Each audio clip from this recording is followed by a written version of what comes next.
தேவனின் 5ஆம் நாள் சிருஷ்டிப்பு. ஆதியாகமம் 1:20.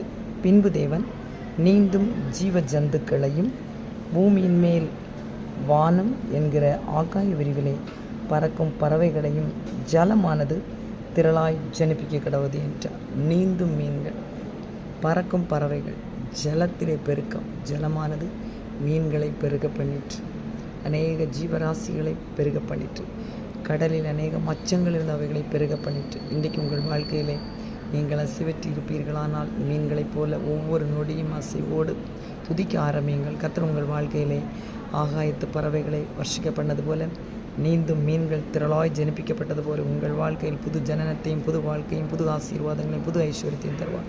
கர்த்தாவே, இந்த வார்த்தையை கேட்கிற ஒவ்வொரு பிள்ளைகளுடைய வாழ்க்கையில் நீந்தும் ஜீவராசிகளைப் போல பெருக்கமான ஆசீர்வாதத்தை கொடும். ஆசீர்வதியும் கர்த்தர். இயேசுவின் நாமத்தில் பிதாவே, ஆமென். God bless you.